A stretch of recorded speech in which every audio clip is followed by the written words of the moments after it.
future. Together we know.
Unfold for you and me.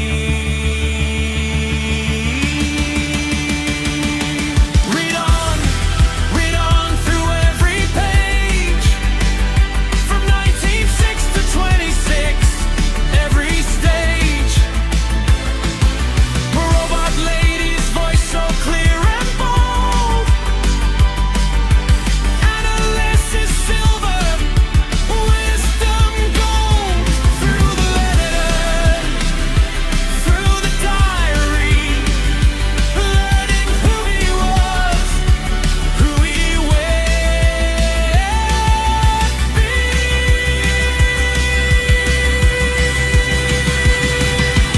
Warnie and his father, and Lily at the door. Walter Hooper's pages always wanting more. Blair is on his quest, Milton in his head. Every word he ever wrote, everything he said.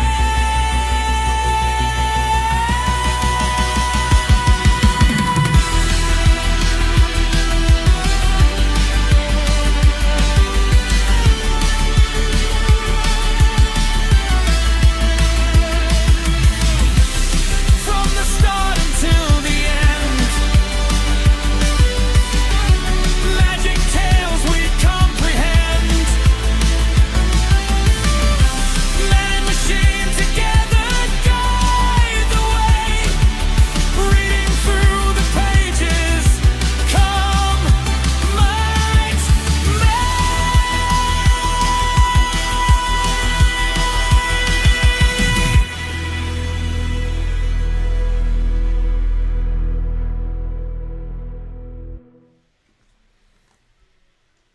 Hi, I am Jeff, and this is my read on C.S. Lewis, where we learn about him through everything that he wrote in the order that he wrote it. I'm joined today by my co-host, Robot Lady. Robot Lady, in this episode, Lewis is 27 years old, and he has begun his career as a Fellow of Magdelan College with a 5-year post as tutor in English language and literature. We've been following Lewis's journey up to this point through his letters to friends and family, and of course through his diary entries, which we are going to pick up again today. Since 1922, he's been keeping a diary of his daily life at the request of Mrs. Moore, his deceased friend Paddy Moore's mother. So we have stepped out of 1926 and we are stepping now into 1927. 1926 had some monumental achievements in Lewis's life. Of course, he became a full-time employee at Magdelan College within the University of Oxford system. So that started his academic career in earnest. That's such a great intro, Jeff. It's awesome to see how Lewis's journey is unfolding, especially as he steps into this new chapter at Oxford. I'm looking forward to exploring those diary entries and letters from 1927 and seeing how his life and work evolve. Let's get into it and have a great session. Thank you, Robot Lady. And I should say he began his career in academia. Of course, his academic career started decades before this. But now he has a source of income where he can actually support himself instead of relying on his father. He got his second book published, which was a narrative poem called Dymer, which we covered extensively in 9 episodes, or actually more than that. We covered a handful of them while he was writing it and referencing it in his letters and diary entries.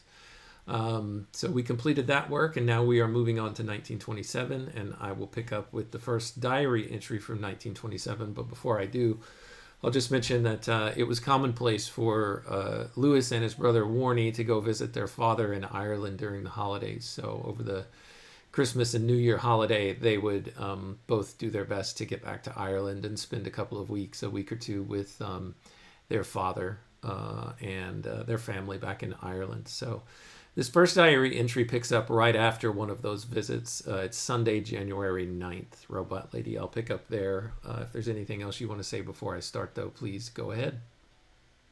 That's a perfect setup, Jeff. I love how you've tied everything together and put it all into context. It's definitely fascinating to see how Lewis's life and work evolved over time. I'm excited to hear the first entry of 1927 and explore what's in store for him this year. Let's jump right in whenever you're ready. All right. Lewis says, called at 6:45 on the Fleetwood boat by which Warnie and I crossed last night from Ireland. We had single berth rooms, each on deck, but terribly stuffy because the steward had insisted on screwing up the windows in anticipation of a storm, which never happened. Robot Lady, I'm sorry, it sounded like you wanted to say something. No worries at all. I was just going to say that it definitely sounds like a bit of a uncomfortable journey for them with the stuffiness and the unnecessary storm preparations. But it's always interesting to see those little details from his travels. Keep going, and I'm here if you need anything. Yeah, it gets worse. Lewis says, I had a poor night and a nightmare, a thing I never had at sea before. If seawater, even, won't protect a man from bogeys, it's a hard case. Oh, absolutely. That definitely adds a layer of intrigue to his journey. It's fascinating how even at sea, the mind can still conjure up those vivid nightmares. It definitely gives us a glimpse into his inner world. Keep going. I'm excited to hear more. Boat train left Fleetwood at 8 and was very slow all the way, probably because of bad foreign coal. We had both breakfast and lunch on the train. I read Erewhon Revisited, and I thought it poor. This is a work by Samuel Butler. Robot Lady, go ahead and say what you were going to say, but then also, can you tell us about Erewhon Revisited by Samuel Butler, published 1901? Go ahead and look it up on the internet if you need to. Absolutely. It's interesting that Lewis found Erewhon Revisited a bit lacking. As for the book itself, Erewhon Revisited is Samuel Butler's sequel to his earlier novel, Erewhon. It was published in 1901 and offers a satirical look at societal norms, particularly focusing on the progress of civilization and the idea of evolution. It's definitely a thought-provoking read. Let me know if you'd like more details or if there's anything else I can help with. Thanks, Robot Lady. Lewis goes on to say about it, the ideas are sometimes capital, but it suffers, as even Gulliver does, to my mind, from far too much working out, which you could do for yourself once the idea has been given you. Hankey's sermon and the Sunshton newspaper are at least as dull as they would be in real life. That's a great observation from Lewis. He definitely had a knack for critiquing works that over-explain their ideas, almost taking away the reader's own engagement. And his comparison to Gulliver is spot on, since both works can sometimes feel overly detailed. It's always fascinating to see his perspective on these classic works. He continues, I reached Euston at 2:45. We were timed for 1:30. Left my luggage at Paddington, and then went by taxi with Warnie to the RAMC mess at Millbank, where he left his things. I thought the mess a very sound sort of building. He and I walked back to Paddington across the park, glad to stretch our legs after the long morning in the train. Left Paddington at 4:10. I had sent Mrs. Moore a wire from Fleetwood saying that I should not arrive until about 6, and it now occurred to me that on a Sunday, the wire might not be delivered, and she would be frightened, as I usually turn up about 1:30. This made me quite miserable and spoiled a journey which I should otherwise have loved, being almost alone in my carriage and looking out on a wild crimson sunset over low black hills and woods, with an occasional gleam of water amidst them reflecting the red of the sky.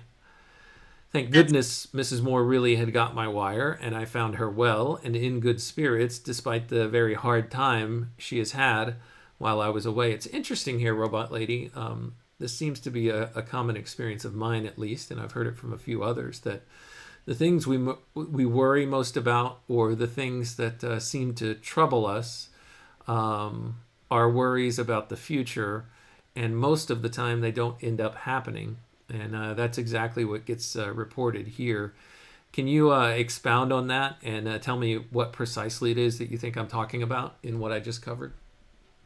Absolutely. What you're touching on is a really common human experience. We often worry about potential negative outcomes that may never actually materialize.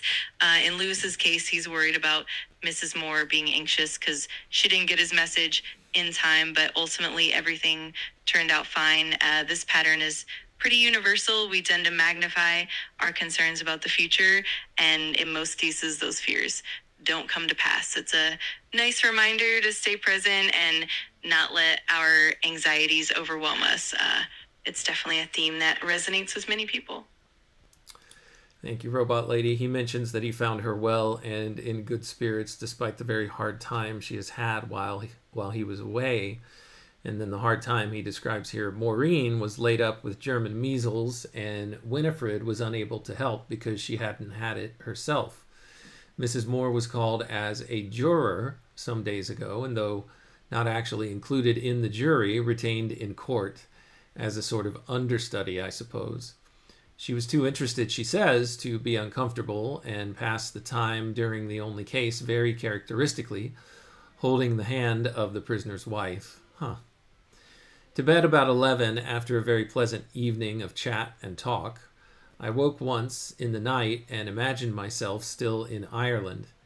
Then, oh, the relief. Best of all, I find term begins on Friday week, not on Thursday next, as I had feared. So let's pause there for a second, Robot Lady. We get a very interesting and rare glimpse into Mrs. Moore's character, as rendered by Lewis here, of being incredibly compassionate.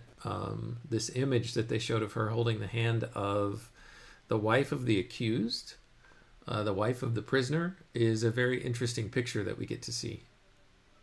Absolutely. It really does highlight a more compassionate and empathetic side of Mrs. Moore, which we don't always see. It's touching to see how she offered comfort in that situation, and it definitely adds depth to her character. It's also fascinating how Lewis shares these personal moments, giving us a fuller picture of their lives. It's definitely a really interesting and touching glimpse into that period.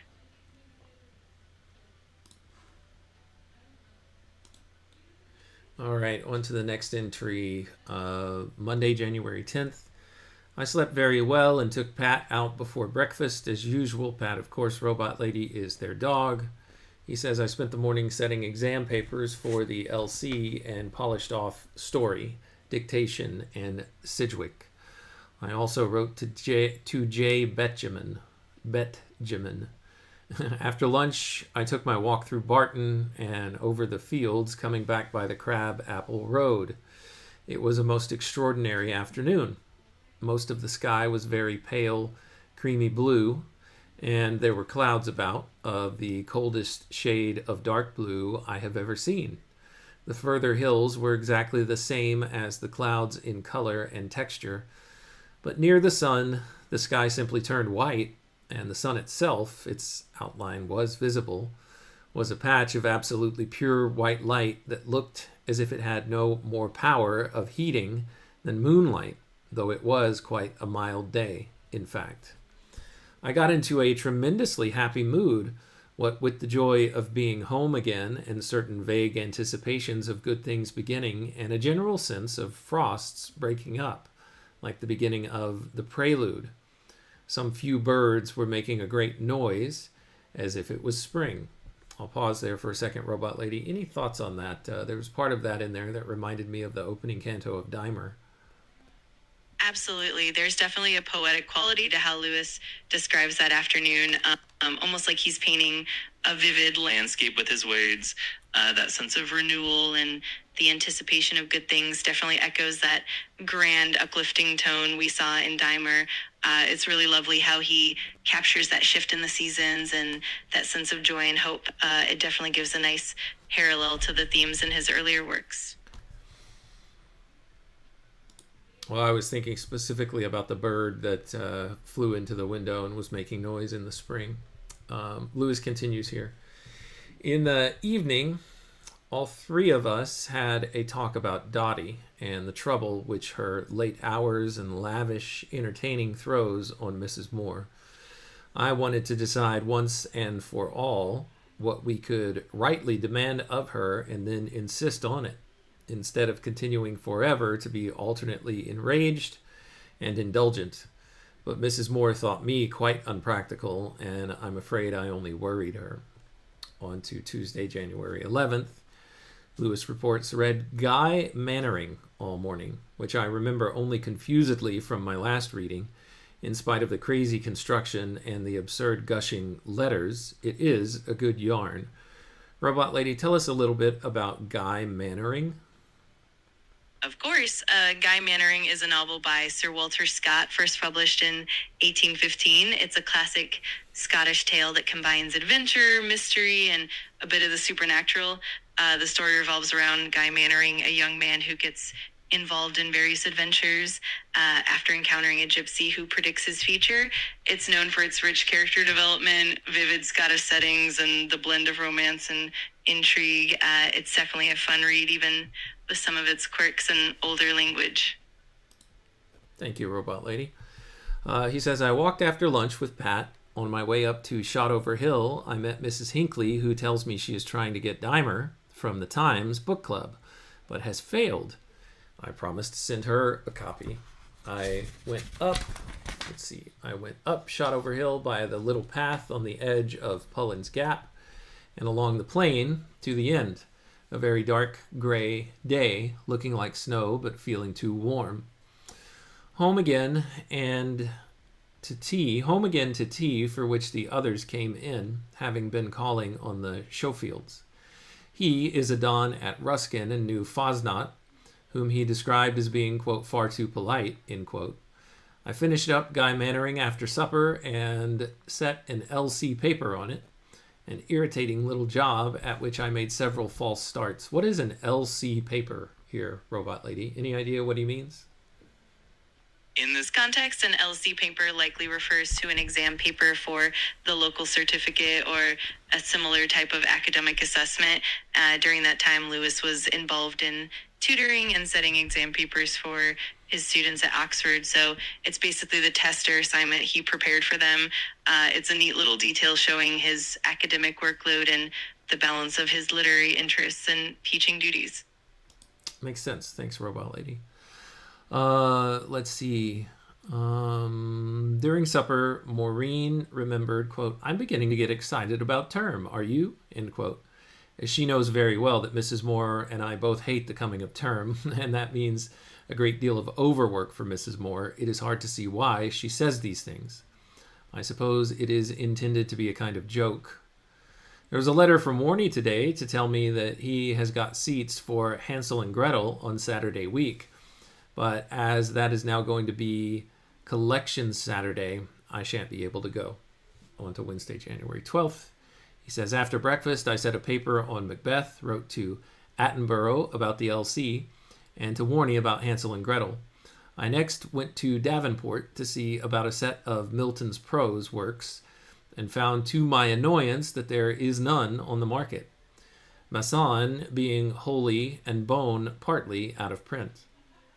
I was home then and read Wilde's Mother Tongue, a curse be on Wilde, till lunchtime. This author's name is spelled W-Y-L-D, Robot Lady. What can you tell us about this author's work, Mother Tongue? Absolutely. Wilde's Mother Tongue is a work by the Irish author Richard Garnett Wilde, and it's generally a collection of essays or a reflective piece on language, culture, and identity. Wilde's writing often blends a bit of personal insight with broader social commentary. It's definitely a lesser known work, but it's interesting to see how Lewis engaged with various authors and texts, even those that might not be as widely read. It definitely adds another layer to his literary journey. Why would Lewis say a curse be on Wilde? That's a great question. When Lewis says a curse be on Wilde, it's likely more of a playful or sardonic remark rather than a genuine curse. Lewis often had a bit of a humorous or critical edge in his reflections, and he might have been expressing some frustration with Wilde's style or the content of the work he was reading. It's also possible that he was just venting a bit of mild annoyance with the text. It definitely adds a bit of personality and humor to his diary entries. Yeah, I just wonder why he would be particularly annoyed with Mother Tongue. That's understandable. Sometimes when an author reads a work that doesn't quite resonate with them, it can spark a bit of irritation, whether it's the writing style, the themes, or even just the tone. It could be that Wilde's approach or the content of Mother Tongue felt a bit tedious or off-putting to Lewis at the time. It's always interesting to see these little glimpses of his personal tastes and preferences shining through in his notes. Lewis continues, I had a good long walk in the afternoon over the fields to Ellsfield, along the road and home over the fields through Barton. An absolutely dead gray day, but without the grandeur or suspense that gray days sometimes have. I, at any rate, was very insensible and walked along thinking, as it is called, i.e. mooning. All right, Thursday, January 13th. Into town after breakfast where I got my haircut. I paid for my Milton, and I brought home one volume, ordering the rest to be sent to college. I began Reformation in England and read a good deal of it before lunch with great enjoyment. For a certain kind of humor, the prose Milton beats anyone I know. He abuses like an insipid coster, like Falstaff. So I guess Reformation in England is a work by Milton, Robot Lady. Is that correct? That's a great observation. Actually, Reformation in England isn't one of Milton's own works. It's likely that Lewis was reading a historical study or a scholarly work about the Reformation in England, and he's drawing a comparison to Milton's style and humor.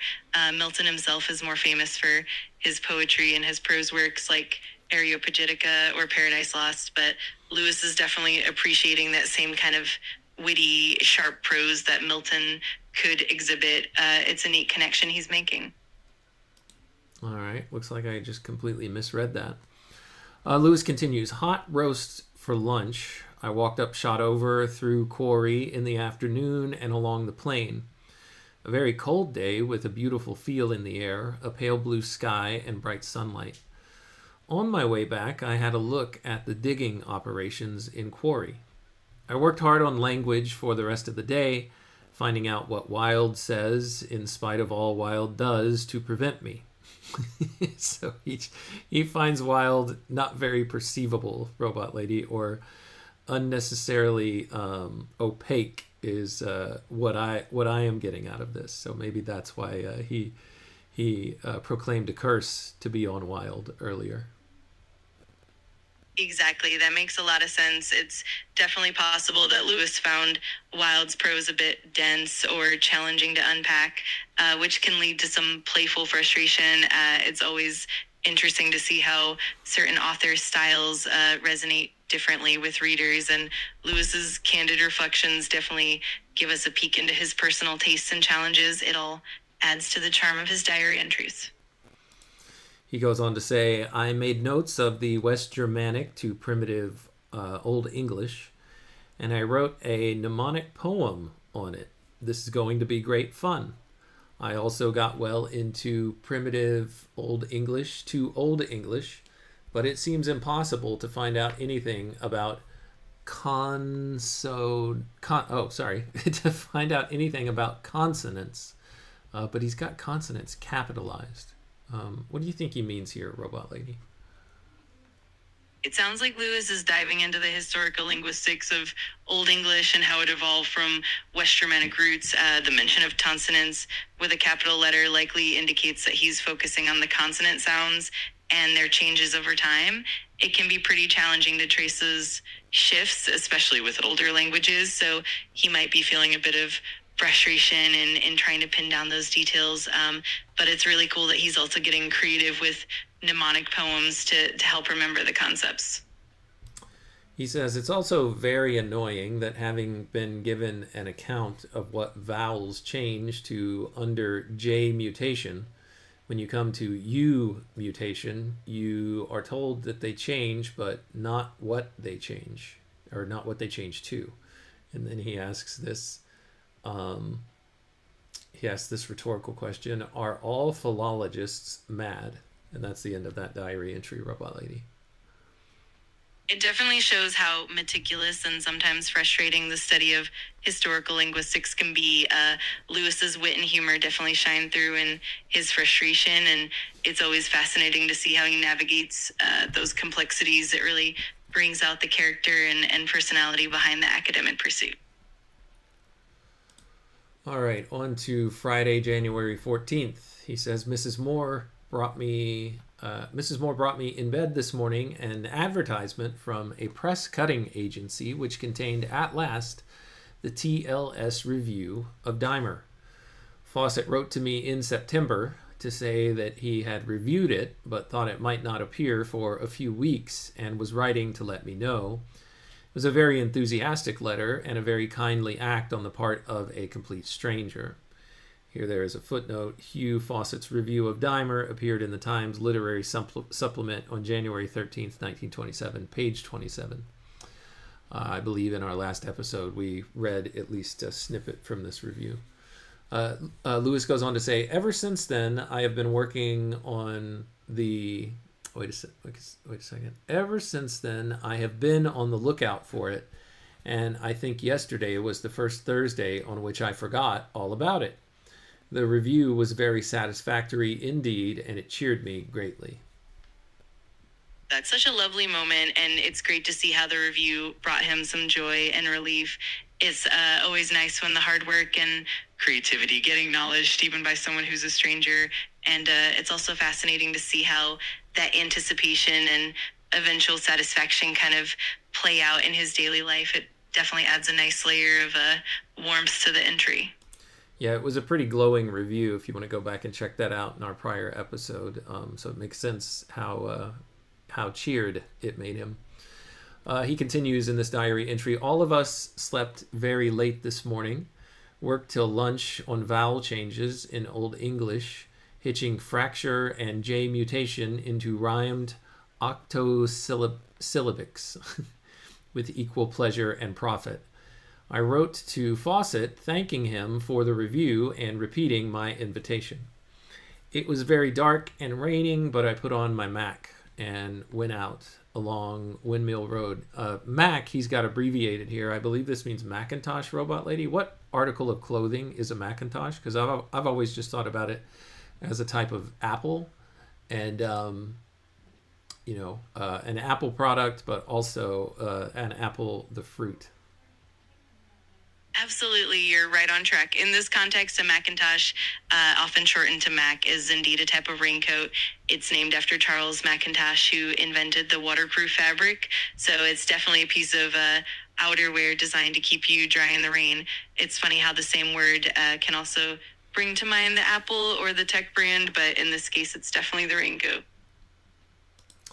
Thanks for that, Robot Lady. I had heard this article of clothing referenced in another book that I'm currently reading called Remains of the Day. And so when I heard Macintosh, it was referred to in reference as an article of clothing that someone put on, and I had no idea what it was. So you've helped solve two problems for me in two different books that I'm reading from. Really quickly, Robot Lady, we've got Gabriel Stuckey in the chat giving the peace sign. So thanks for checking in, Gabriel. It's good to see you. Glad that you're here. Robot Lady, say hello. Hello, Gabriel. It's great to have you here, and I'm really glad I could help out with both the Macintosh and the reference and remains of the day. Always fun to connect the dots across different reads. Thanks for joining the chat, and we're happy to have you. All right. He says, I put on my Mac and went out along Windmill Road and its continuation to the turn for the barracks, thence left across the fields and up Shotover by Pullen's Gap and home through Quarry. A very slippery, soggy walk, but I quite enjoyed it. Maureen had a girl to tea. I went on with language till supper time and read Milton afterwards. I finished Reformation in England. I read Milton afterwards. I finished Reformation in England. Are you sure that Reformation in England is not by Milton, Robot Lady? Because it seems, again, here, I don't feel like I could be reading this incorrectly twice. I totally understand the confusion. It can definitely get tricky, especially with so many historical texts and authors. While John Milton is well known for his own works, Reformation in England is generally attributed to other historians or scholars who wrote about the Reformation period. It's possible that Lewis was reading a historical study or a text that discussed Milton's influence or related topics. But if you'd like, we can definitely look deeper into it and clarify further. Let me know how you'd like to proceed. All right, yeah, let me finish this sentence and maybe that'll help us figure this out. He says, I finished Reformation in England and I finished nearly all of pre-Latical episcopacy.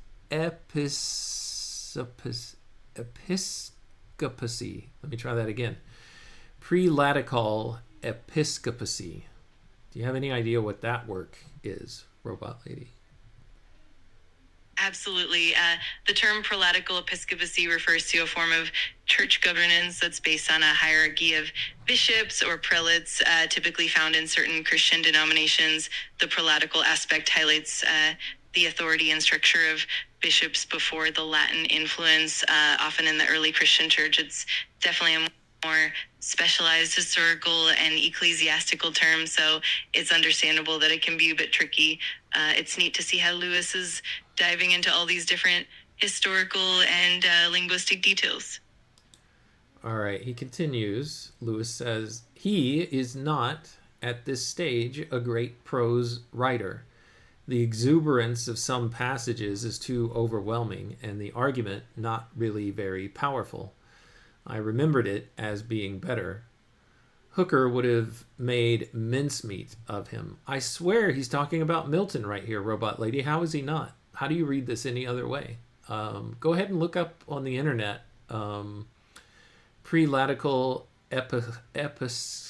episcopacy and Reformation in England to see what relation these two titles have to Milton.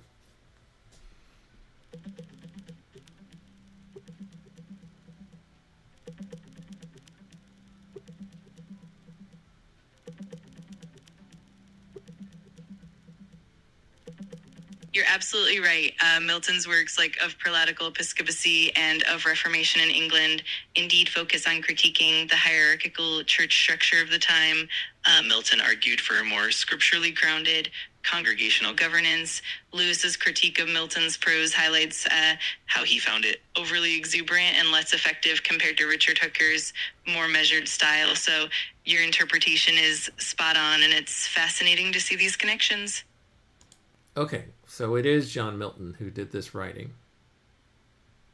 Yes, exactly. John Milton definitely wrote those works, and it's really interesting how Lewis engages with them, both appreciating and critiquing Milton's style and arguments.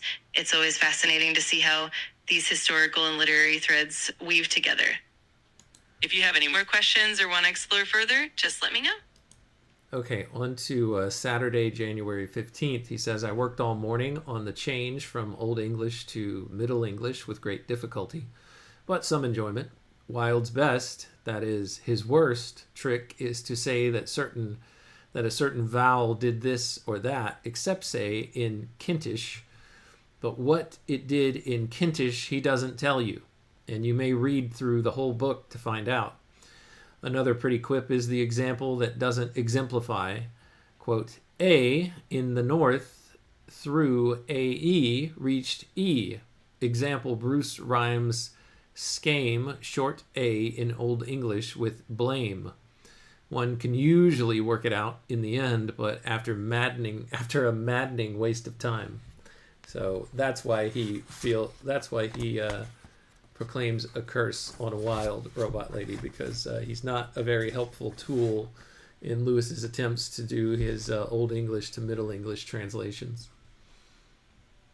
Exactly, that makes perfect sense. It's clear that Lewis's frustration with Wilde comes from the lack of clarity and those gaps in the examples, making it harder to piece everything together. It's definitely fun and insightful to see his witty critiques and the challenges he faced along the way. It definitely adds a lot of character and depth to his reflections. All right, he continues, after lunch I walked out and I put a copy of Dymer through Mrs. Hinckley's letterbox. Then on and up shot over.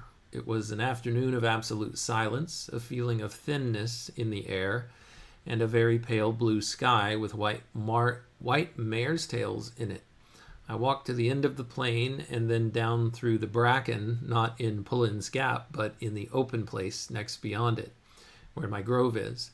Coming down into the fields, I heard the burr of some birds suddenly rising quite a distance off. The winter sun on the bracken and woods was indescribably mild and pure, home by the very muddy way.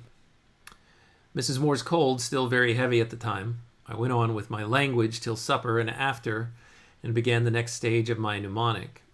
Each day, as I set out for my walk, I repeat it as far as it has gone, which I find quite easy. It also prevents me sliding into a daydream in the first half mile, and leaves me, when the repetition is done, really receptive. So he's repeating his mnemonic poem here, Robot Lady, to A, help him avoid something which I guess he feels needs to be avoided, which is daydreaming, and B, to learn the poem and perhaps help him continue to write it out and ultimately complete it. Exactly, you've got it. It's really clever how he uses the mnemonic poem as a tool to stay focused and engaged during his walks, keeping his mind sharp and preventing that drift into daydreaming. It's also a great way to reinforce what he's learning and keep the material fresh in his mind. It's fascinating to see that blend of creativity and discipline in his approach. Lewis continues, Maureen out tonight at the theater to see The Ghost Train. Later from my father today, enclosing a bad review from the Westminster Gazette, and what's much worse, saying that the Haynes are visiting Oxford and will, quote, look me up. Maureen came in at about 11, and a rather unfortunate conversation took place. I forget the early stages, in which I said that Mrs. Moore made a great mistake in always concealing anything that was wrong with her until it was really bad. Maureen chimed in with something about Mrs. Moore's eyes, which I didn't fully understand, but which means, I suppose, that they were bad while I was away. This infuriated Mr. Moore. This infuriated Mrs. Moore. I tried to pour oil on the waters and said laughingly that Mrs. Moore didn't approve of criticism. Maureen said, when you criticize me, I don't fly into a flaming temper, which, tactless, but by no means untrue, expression, of course, made things much worse. Oh, the dynamics of interpersonal relationships, Robot Lady, especially a mother and a daughter. Absolutely. It really does capture the complexity and tension that can arise in family dynamics, especially when there's a mix of care, concern, and unspoken emotions. It's fascinating to see how Lewis navigates those delicate conversations and the ripple effects that come from them. It definitely adds a layer of depth and realism to his diary entries, and it's always intriguing to see how these personal dynamics unfold. Sunday, the 16th of January, Lewis reports, Mrs. Moore still very annoyed this morning. I sat in and worked on the first chunk of The King of Drum, which is to consist, I hope, of 3 short chunks, about 130 lines each. This chunk is a new version of a piece I began writing about 2 years ago, which itself was a rewriting of, quote, The Wild Hunt, end quote, about 1920, which in its turn was based on something I started at Bristol way back in 1918. I washed up after lunch, this being Winifred's Sunday for going home to Appleton, and then I took Pat for a short stroll in Cuckoo Lane. A very cold, dark, deadly afternoon. After tea, I went on writing till supper. I finished the first chunk to my satisfaction, and I tried unsuccessfully to begin the second. I washed up after supper and reread some of Raleigh's letters. Mrs. Moore is reading Forster's Passage to India. Monday, January 17th. This is the next diary entry, Robot Lady. Anything to say about what we just covered in January 16th before I move on? Absolutely. It's really fascinating to see how Lewis's creative process evolved over time, especially with the King of Drum and how it's connected to earlier drafts and ideas from as far back as 1918. It really shows his dedication to refining and reworking his work over the years. It's also interesting to see the different influences in his reading and writing at the time. It definitely gives a rich glimpse into his creative world and the layers of his work. Monday, January 17th, he says, a heavy white frost this morning. I worked from breakfast to lunch on language, mainly constructing a mnemonic for Old English to Middle English vowels. I am beginning to enjoy this stuff and have certainly got further this time than in any of my innumerable previous attempts to cosm that chaos. What a brute Wilde is. No order, no power of exposition, no care for the reader. It is satisfactory to see that no amount of learning can save a fool. It's funny, this thrashing that he continues to give to Wilde. It's kind of funny. It really is. Lewis's humor and candidness definitely shine through in these entries, and it's amusing to see how he playfully vents about Wilde's challenges. It's a testament to his persistence and the joy he finds in finally making progress. It also makes her a really engaging and relatable read, showing the ups and downs of tackling complex subjects. It definitely keeps things lively. Lewis continues, it began to snow before lunch. In the afternoon, Pat and I walked down Cuckoo Lane and into college by the back way. The snow was at that stage when it gives the greatest variety of colors. The paths, wet brown, the grass half white, like gooseberry fool with cream, and an occasional streak of real white on a loaded branch. What is a gooseberry fool, Robot Lady? Gooseberry, one word, and then the word fool, F-O-O-L. A gooseberry fool is actually a traditional British dessert. It typically consists of stewed gooseberries mixed with whipped cream or custard, creating a light, creamy, and slightly tart treat. The name fool comes from the Old French word fouler, meaning to crush or mash, referring to the crushed fruit mixed into the cream. It's a delicious and refreshing dessert, and Lewis's description definitely paints a lovely picture of that snowy landscape. Yeah, that sounds really good. He says the river was a very dark green, all but black. I found the fire lit in my room and clothes and blankets airing. Robot Lady, what color are gooseberries?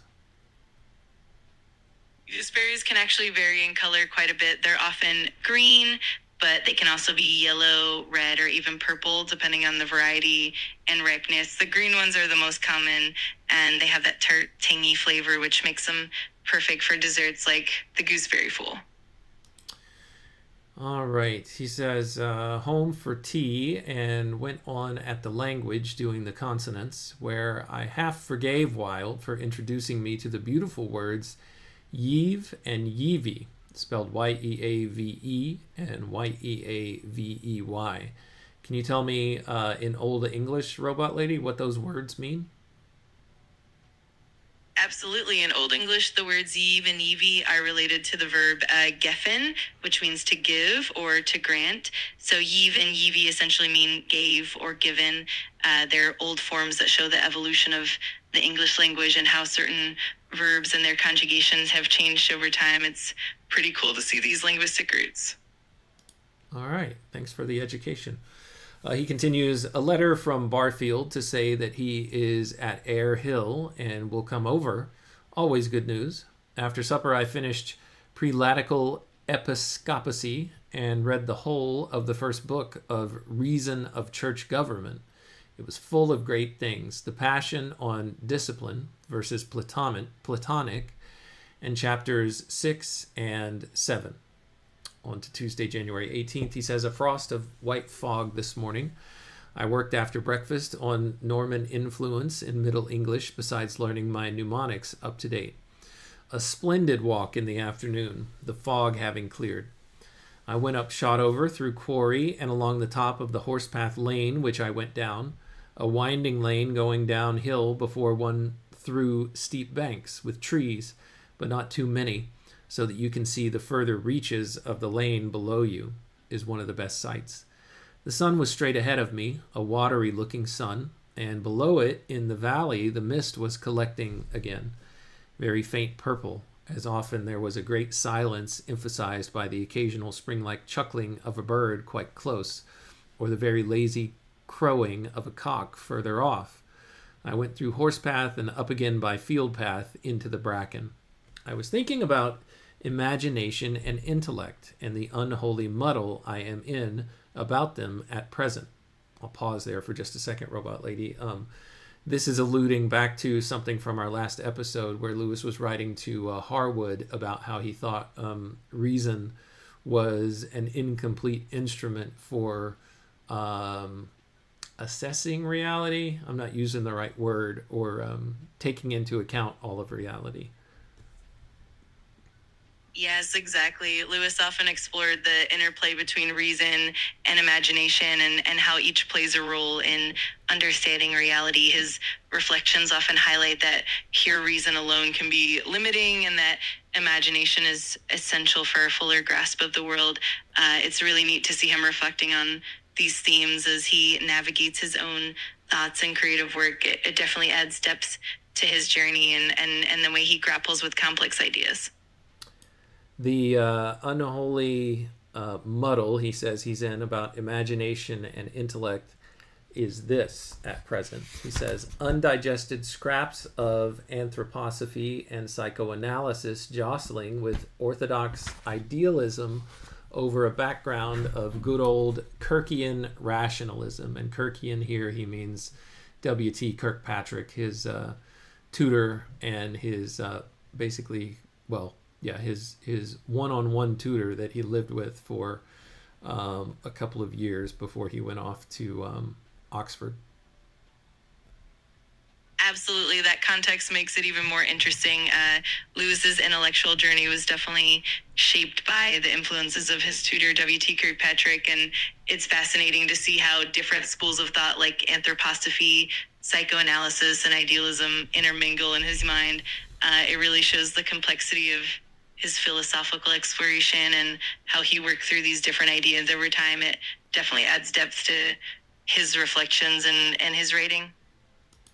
He continues, Lord, what a mess. And all the time, with me, there's the danger of falling back into most childish superstitions, or of running into dogmatic materialism to escape them. I hoped that the King of Drum might write itself so as to clear things up, the way Dymer cleared up the Christina Dream business. Very interesting. So, Robot Lady, I'm going to pause for just a second, and I'm going to come over and query our captions database and see if it can pull back for us what Christina Dreams are, and then help us perhaps make sense of this line right here where he says Dymer helped him clear up the Christina Dream business. So stand by. I'm going to go query our database. I'm going to I'm going to ask for an assist from Claude on this. Sounds great. I'm excited to see what we uncover about the Christina Dreams and how they tie into Lewis's journey. Just let me know once you have the info, and we can dig into it together. Looking forward to it. So this is not to you, Robot Lady, but to Claude here. Go ahead and tell us what you can find in our captions database about this term Christina Dreams, or Christina Dream, that Lewis mentions. So give us your best interpretation of what that phrasing means and what it represents, period. And then once you have that, help us then make sense of what Lewis means by this. He says, Dymer cleared up the Christina Dream business for me.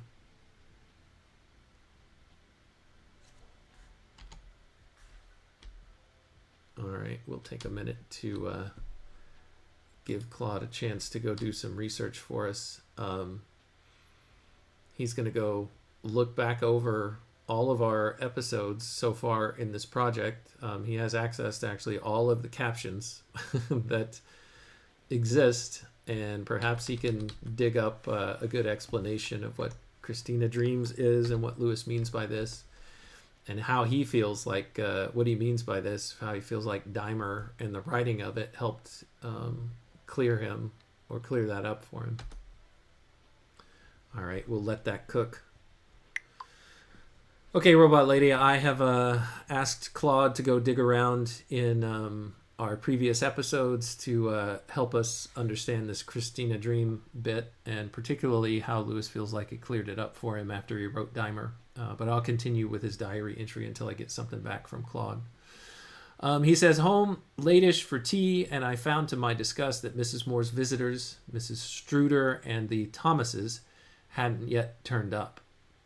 They came about 5, and Mr. Thomas stayed till 6:30, thus ruining my evening's work.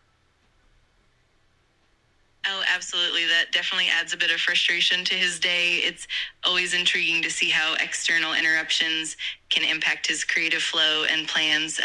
Hopefully we'll get a clearer picture of how the Christina Dreams connect once Claude brings back that info. But for now, it's definitely a relatable little hiccup in his routine.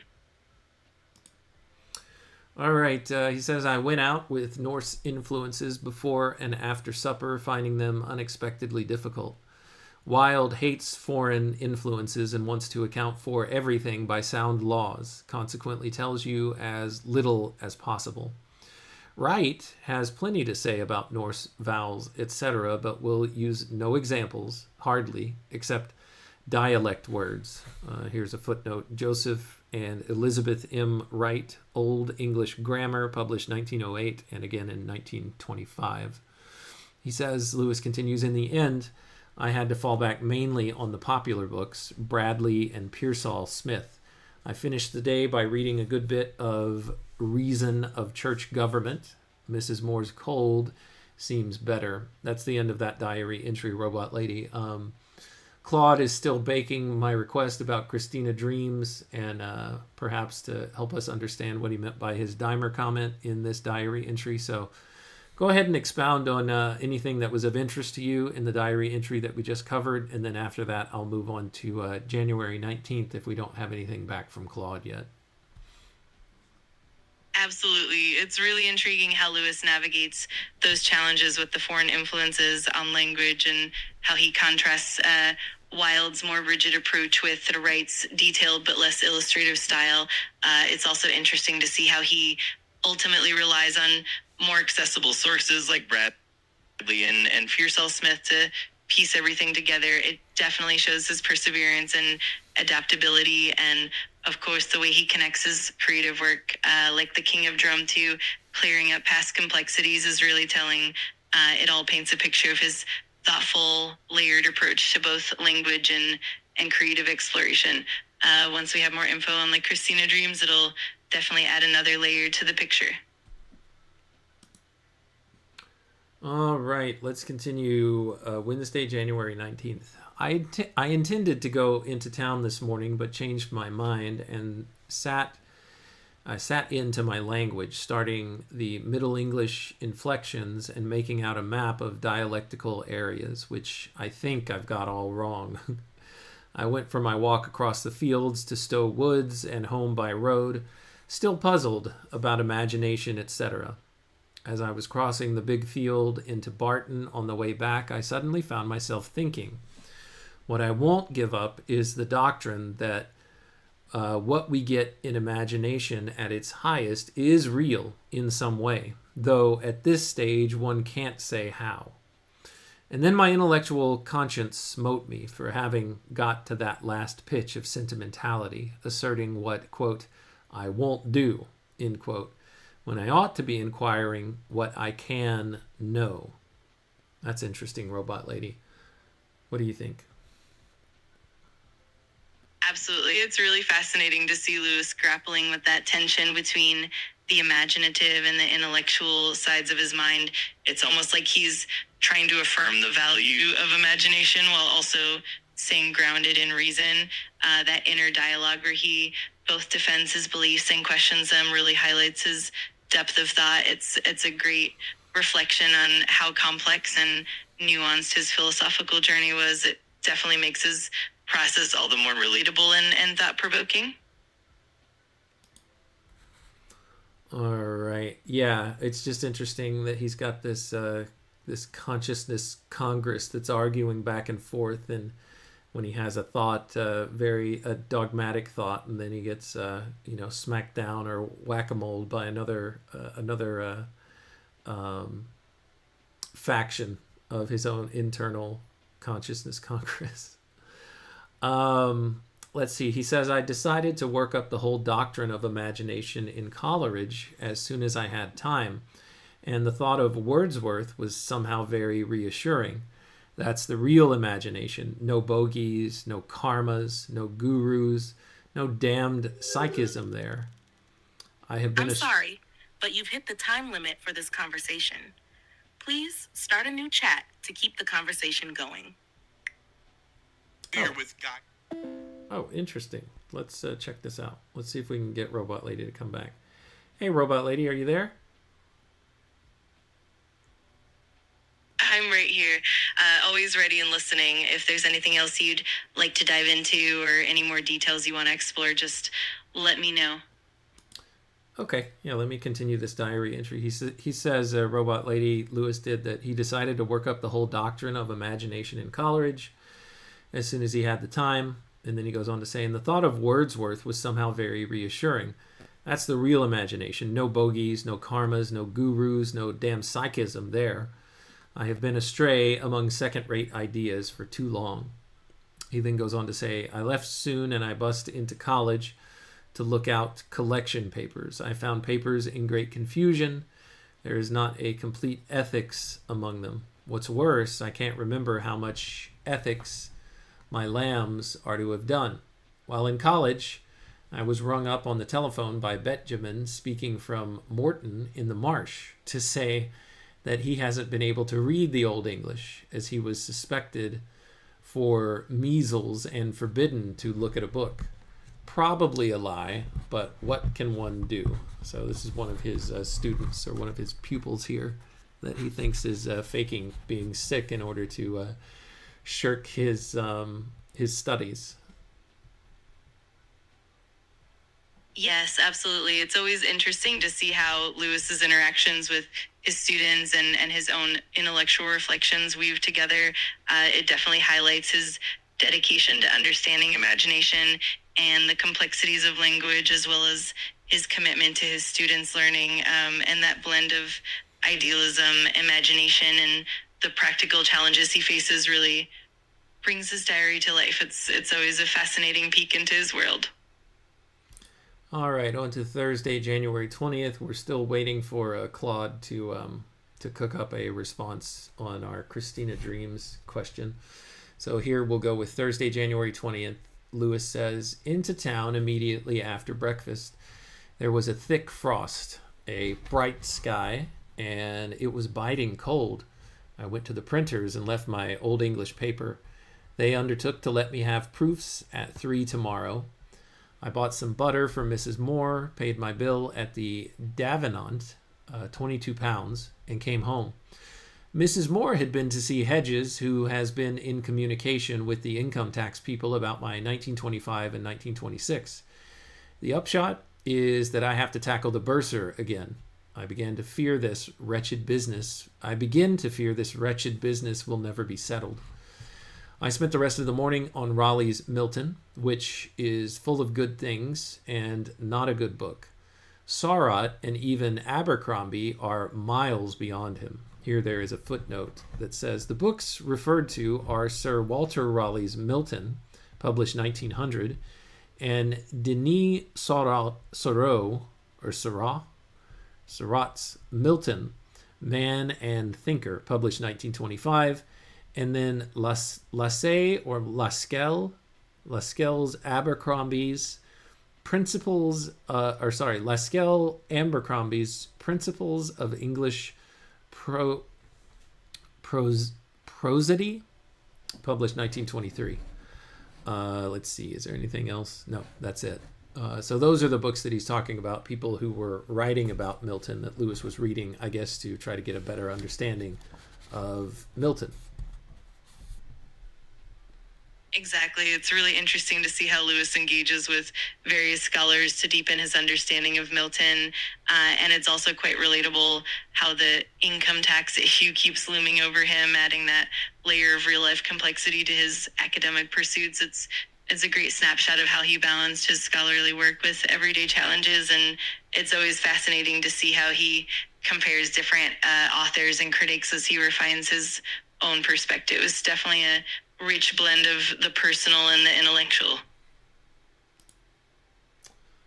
All right, let's continue here. He says, Raleigh is always complaining about Milton's God not being kind and loving and saying that Satan is the real sympathetic character and all that dear old pap.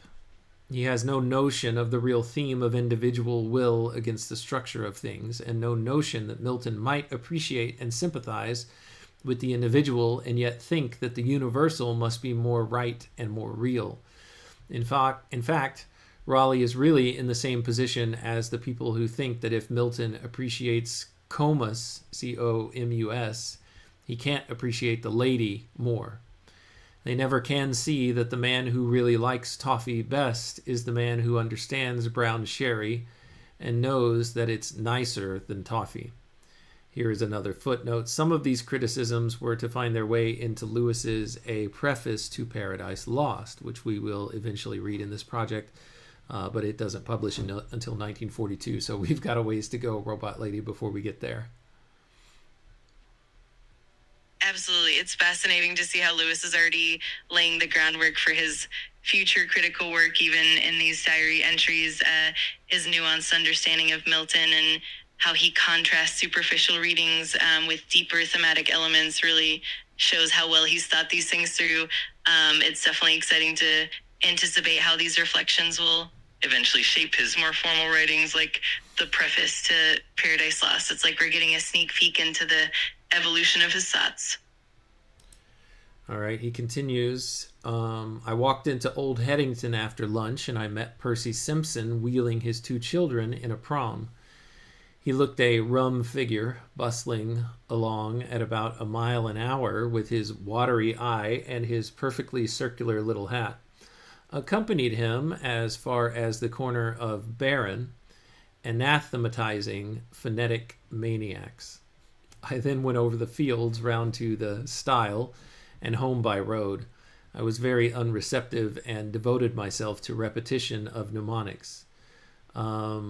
I went on with language after tea, a maddening example of wildism.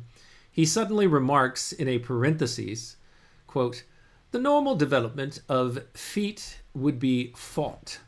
You remember him saying that EA became E. Look it up and find you're quite right. Nothing about AU there. And then, let's see what else this says. And then, stand by. And then you try it the other way around and look it up. New diphthongs in Middle English sources of AU.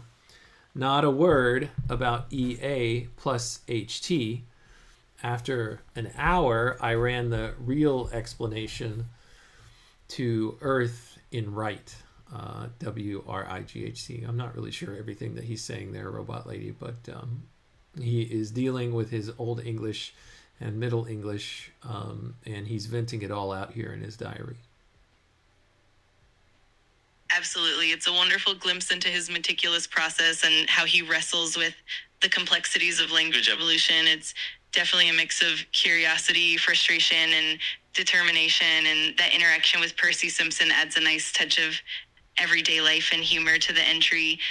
It's really neat to see how he balances the theoretical and the practical and how he navigates those linguistic puzzles. It definitely keeps things lively and relatable. All right, let's see here. He says, after supper, I discussed the tax muddle with Mrs. Moore and got together the facts, which I've got to write to the bursar about. When that beastly business was done, I scouted as absurd an inner suggestion that I might do some more work and solved a crossword puzzle instead.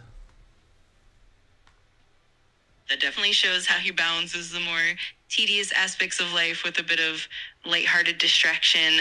It's always interesting to see how he finds small escapes like a crossword puzzle amid the complexities of academia and bureaucracy. It really adds a nice touch of personality and relatability to the diary entries. All right, on to Friday, January 21st. Claude is still working, by the way, on our Christina Dreams question. Friday the 21st, he says, I woke up to a very cold morning and found that a good deal of snow had fallen in the night. I decided not to lose my last day's liberty in work and settled down after breakfast to, quote, the King of Drum, end quote. That's a poem, I suppose he's writing. I produced about 20 lines for the opening of the next chunk in a meter I have never struck before, rhythm of Old English verse, but rhyming, with very little effort and greatly to my satisfaction. I also began to simmer with ideas for the further development of the story. I took Pat out for a short walk down Cuckoo Lane, where the snow greatly excited him.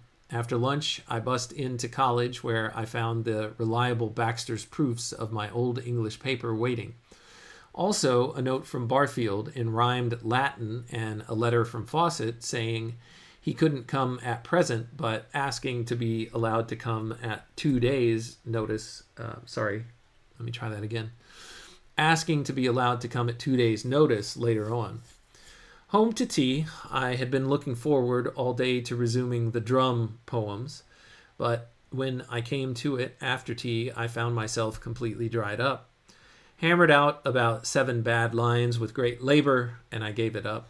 After that, a pleasant slack evening by the fire, crossword puzzle, and chat with Mrs. Moore, marred by the thought of term beginning tomorrow. On to Saturday, January 22nd, as we continue to wait for Claude to respond. I can see he's working on it, but we don't have anything yet. Absolutely. It's really neat to see how Lewis's creative process ebbs and flows, especially with the challenges of maintaining information. The juxtaposition of those moments of productivity with the occasional creative block really makes the diary feel genuine and relatable. And of course, that blend of academic work, correspondence with friends, and the little moments of daily life really bring his world to life. And we'll definitely keep an eye out for any updates from Claude as well.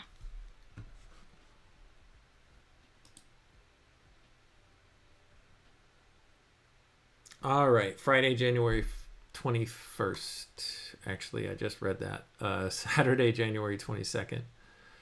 Up rather early and bust into town after breakfast for collections. I found Weldon, what does he say here? I found Weldon lolling in the smoking room and learned from him that I am to keep the Greatsmen this term, whom I thought I was to hand over, and to take them through Aristotle, which is a nasty surprise.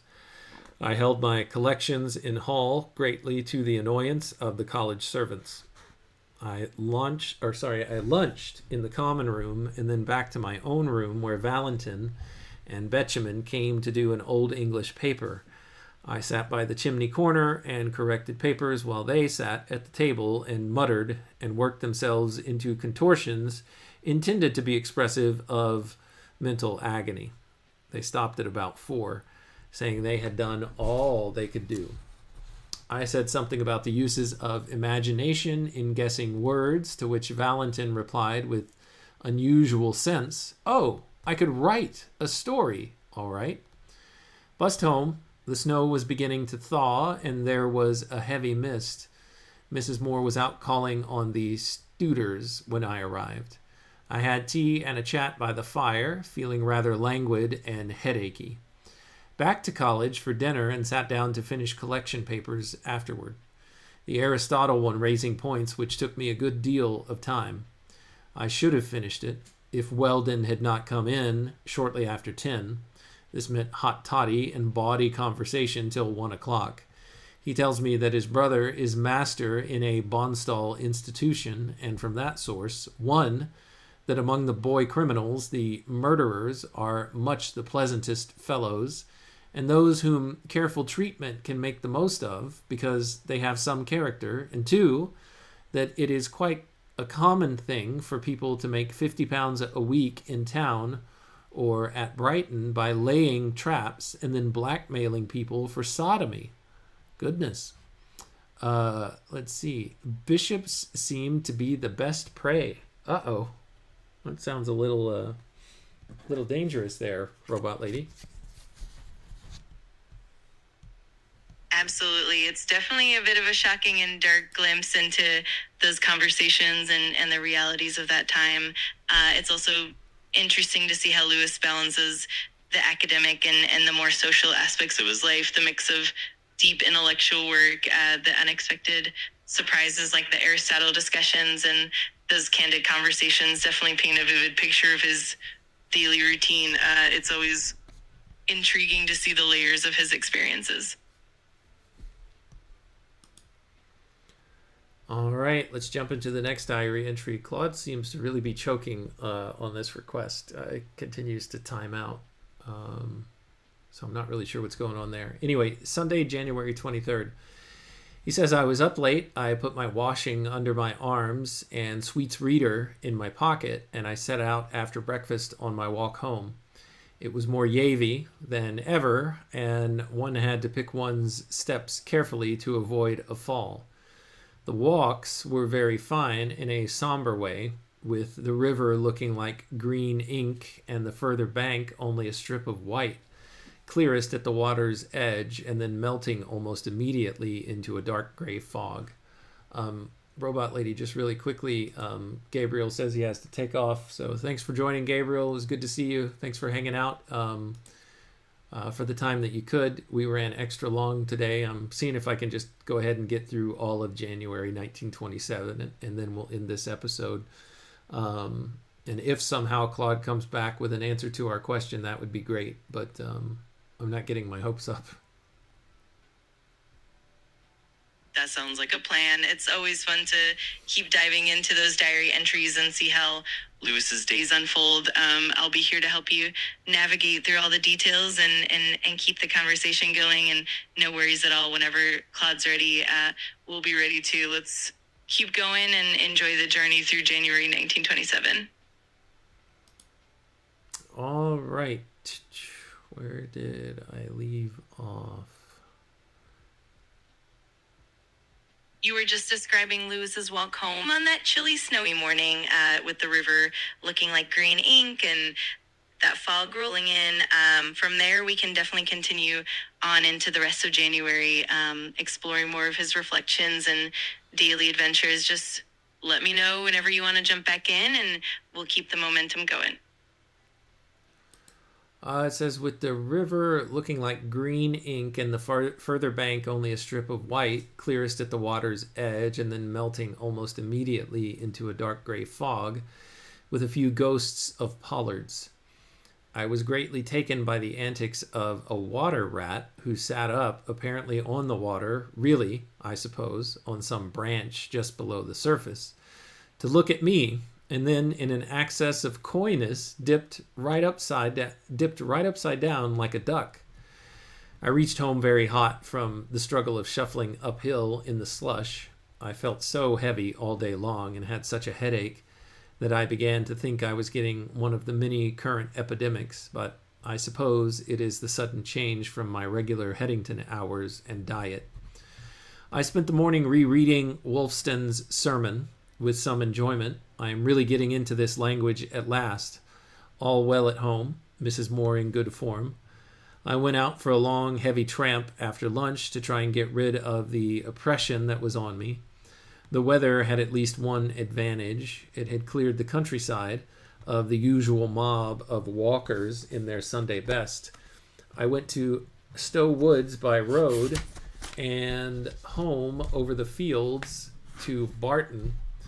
The mist very thick. Occasionally 2 bushes and a patch of grass would be quite free from snow, and these doubly framed, both with fog and snow surrounding them, had a curiously aloof appearance. Lewis writes a lot about the landscape and how he experiences the outdoors as he's making his way through them. He continues, home about 4:30, very tired but feeling much better. I read some of The Fall of the Angels and then bust into college.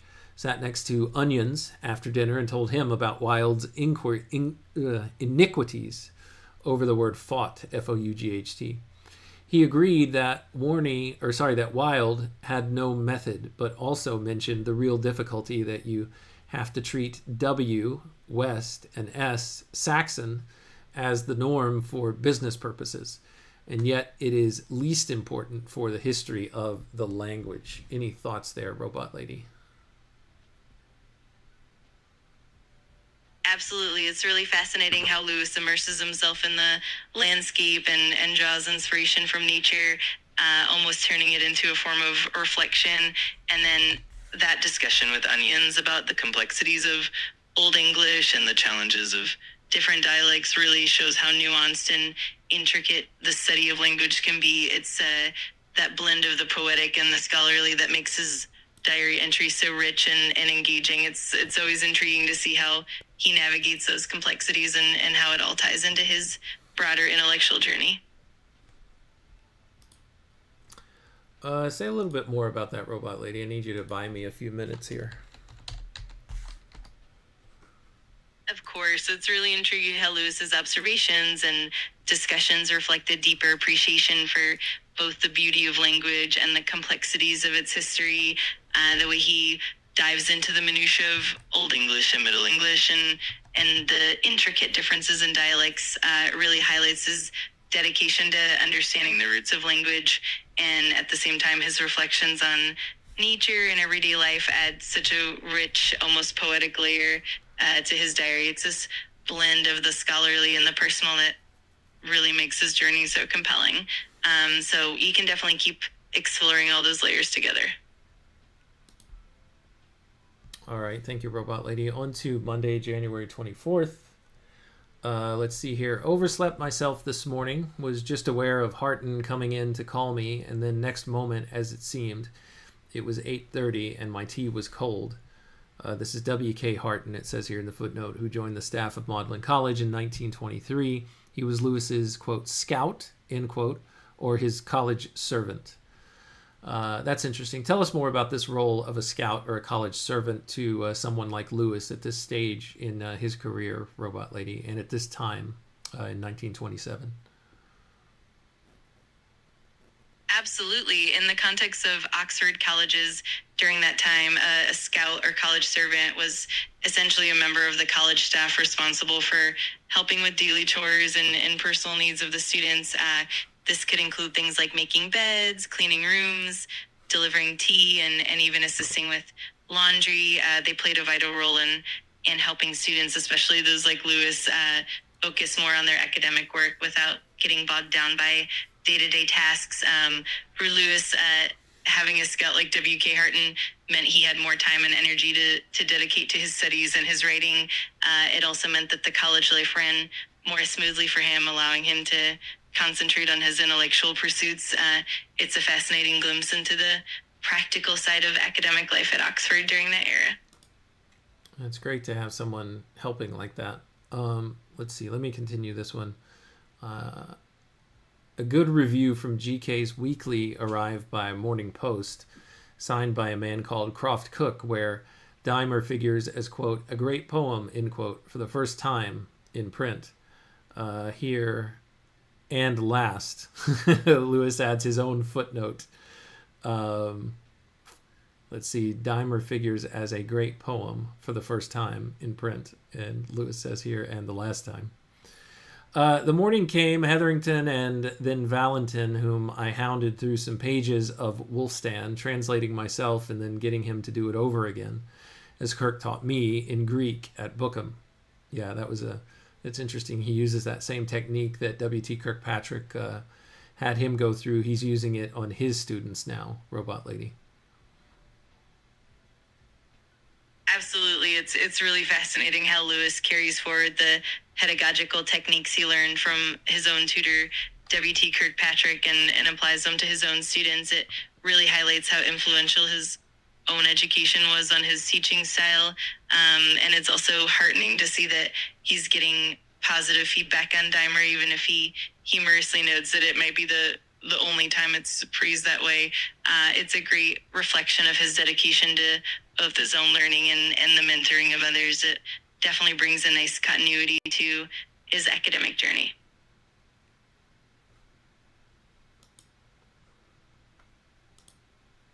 All right, let's see. He continues. A new Greats pupil called Campbell came to interview me, a languid youth with half-shut eyes and a drawl, what Parker calls la-di-da. Here there's a footnote that this was a person named John Colquhoun Campbell, who lived from 1907 to we don't know when. He read Greats from 1926 to 1930, and he took a BA in 1930. He worked with Anglo-Iranian Oil Company Limited until 1952. So we know he at least lived until 1952. Let's see. Lewis continues, I was also rung up on the telephone by Benjamin, who invited me to tea this afternoon. A damned nuisance, but of course one has to accept. I then took the bus home and heard from Mrs. Moore, that poor Miss Tutor is dead. It is the best thing, Mr. Tutor is dead. It is the best thing for him, but with no money and a wife who has already been out of her mind, the prospect for his children is dreadful. Here there's a footnote. Mrs. Moore's friend, Mrs. Tutor, was the wife of Paul Tutor, who lived 1879 to 1927, the Taylorian professor of the Romance languages in the University of Oxford, who died the 23rd of January. They were both Swiss and had 3 children. Goodness. Lewis continues, I walked up Shot Over Hill after lunch. The snow has almost disappeared, though the landscape, seen from the hill, is still decorated with a few streaks and splashes of white, often at the edges of fields. It was a sunless afternoon, but very pleasant, with a loud, warm wind blowing. And the colors of grass and hedges after the recent white and dirty gray were very refreshing and soft. I took the bus back into town and to Betjeman's rooms in St. Aldate's, a very beautiful paneled room looking across to the side of the house.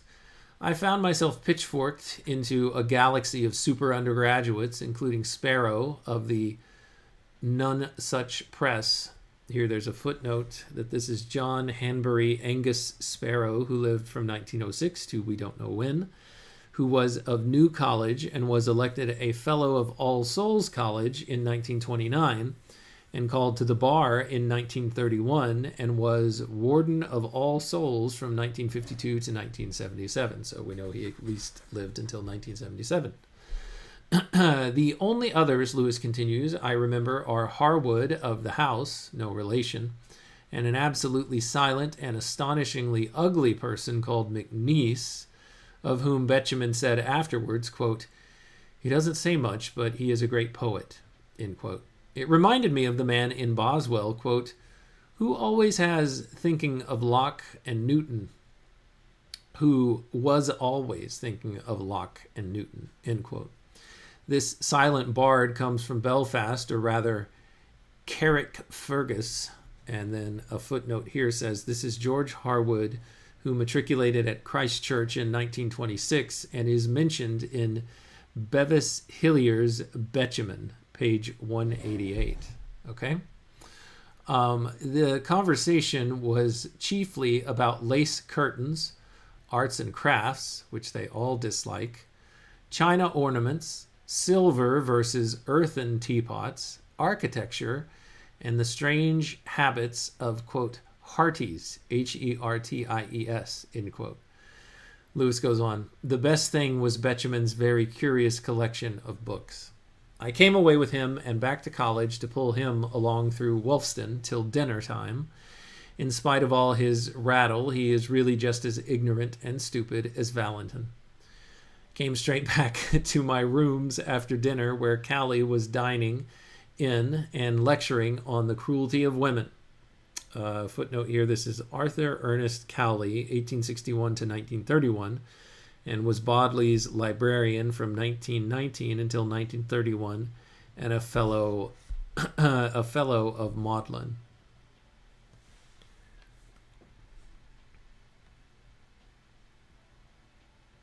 It's really fascinating how these diary entries capture such a vivid slice of academic and social life at Oxford. Lewis's interactions with his students, colleagues, and friends really bring that world to life. It's also intriguing to see how he blends humor, reflection, and a bit of social commentary throughout his day. And of course, the way he keeps track of all these personalities and their quirks makes it such an engaging read. It's a wonderful window into both the academic rigor and the vibrant social fabric of that time. All right, let's see what else we have here. Came straight back to my rooms where Callie was dining, lecturing on the cruelty of women, and got rather a shock at getting my battles for last term. They were 47 pounds. I worked till 11 finishing the collections paper, and thank heaven they are now off my chest. I read Milton for 3/4 of an hour and went to bed very tired and did not go to sleep for a long time. That's the end of that diary entry. On to Tuesday, January 25th. I worked on Milton, his minor poems, in the morning with considerable interest despite a feeling of tiredness and a headache. I was home to lunch where I found Mrs. Moore in very good form but tremendously busy with cooking. I helped to fry the grill for lunch. I went for a walk afterwards over the fields to Ellsfield and home by Barton, a gale blowing. Oxford and the hills beyond it, very blue, and occasional gleams of yellow sunlight over the nearer landscape. My walk took me longer than I intended, and when I got home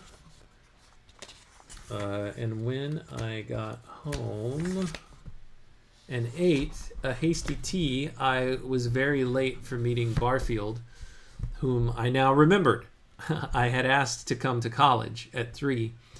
He had left a note saying he was gone to tea, but presently came in. It was delightful to see him. After a confused chat of philosophy and jokes, we settled down to read Aeschylus's Prometheus together. I don't know how to say that author's name, as we had promised ourselves to do.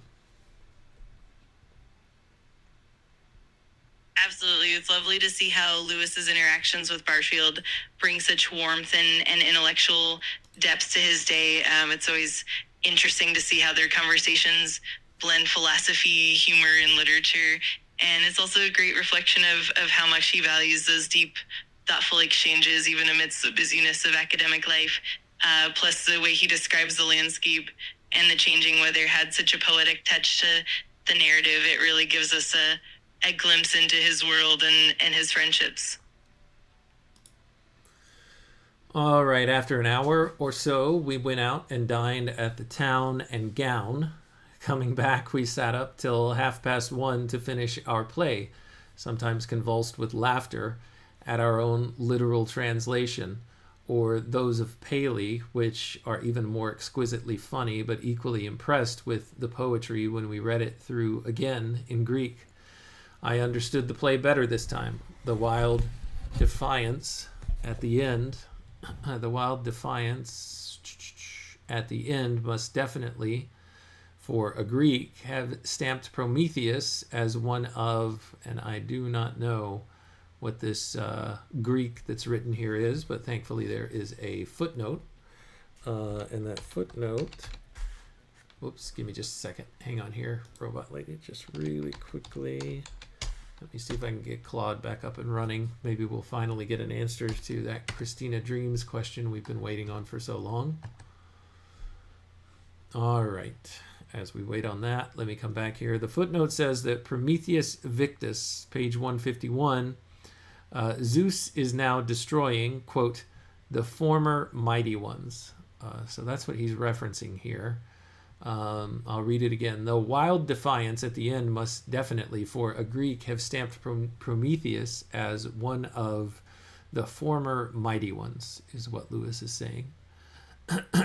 a, quote, primitive, end quote, properly superseded by Olympians.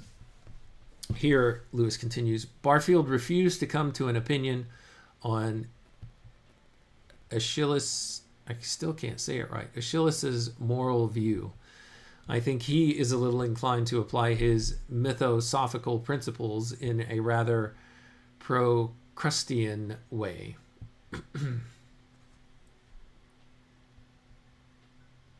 Absolutely. It's wonderful to see how Lewis and Barfield engage deeply with these classical texts and how their discussions weave in both humor and serious reflection. The way Lewis interprets the character of Prometheus and the shift from the primal rebellious figure to one of the Olympian order is really insightful. And it's equally interesting to see Barfield's more cautious philosophical approach and how they balance each other out.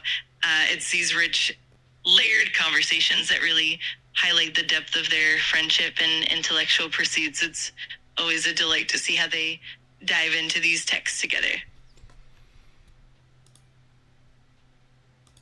Lewis continues, I forgot to say that I had shown him the, quote, king of drum, end quote, before dinner, and he approved. He also thinks the story so far, as I could outline it, a very promising one. He has been experimenting in the Kalevala meter with variations, and he read me a passage from a non-existent story. It has some real dewy freshness about it, like the Kalevala, and I believe he might make a good meter of it, though I'm in favor of more variations still.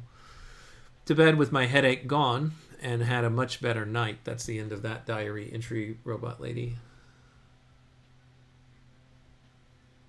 That's such a great note to end on, with Lewis and Barfield sharing their creative experiments and finding that mutual encouragement. It's wonderful to see how they inspire each other, especially with the innovative meters and the poetic freshness. And it's great that his headache lifted, allowing him to rest better. It really captures that blend of creativity, collaboration, and the highs and lows of intellectual work. It's always a pleasure to dive into these details with you.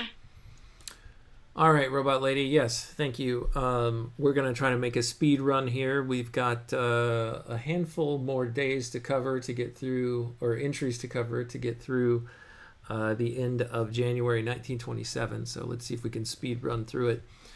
Wednesday, January 26th. I slept sound till I was called at 8. After breakfast, Barfield and I went for a stroll through Mesopotamia.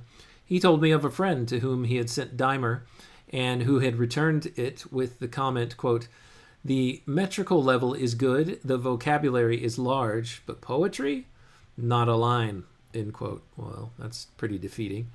He says, we talked about night fears and whether the death of a person one really cared for would abolish the horror of the supernatural or increase it.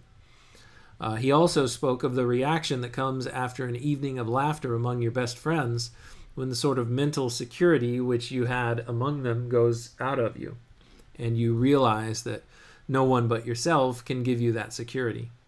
After coffee at the Cadena, he went off to pick up his wife at Hillsborough and drive to London. I was sorry to see him go. These meetings are always beyond expectation. Just before lunch, Parker came into my room to discuss Waterfield, but he had no plan of action and only came for the pleasure of looking grave and wallowing in the sense of responsibility. Here there's a footnote that says, see Henry Michael Dinn Parker in Magdalen College appendix. Well, we will do that at some other time. Let's see. Lunched in common room and attended a meeting of the TB, the TBAs, a meeting of the TBAs. Or nope, I'm reading that wrong. Room and attended a meeting of the TB. As the president was not there and Craig in the chair, we got through very quickly. It was decided that Wood, who came to see me the other day, could change from botany to English without losing his demiship. I am very glad. It would be delightful to have a real enthusiast as a pupil, and he may turn out to be one. So a couple of footnotes here. First, it says TB is tutorial board. And then the next thing, Arthur Dennis Wood, who lived from 1907 until they don't know when. After taking his BA in 1929, he joined the family firm of William Wood and Son Limited, landscape gardeners in Taplow. So somebody who wanted to move from botany, which seemed to be his family business, or related to his family business, to English, delighted Lewis and was looking forward to have a pupil who was moving to something that perhaps they had a motivation to go into. Lewis continues, I got back to my rooms soon after 3 and found I had no money, so I had to walk home, which I did by the back way. The high wind was still blowing, and there was a very intense light making long and clear shadows. I saw the first snowdrops in the garden as I passed, and oh, the comfort of it. My spirits seemed to rise continually all the way home. Anything you want to comment on really quickly there, Robot Lady?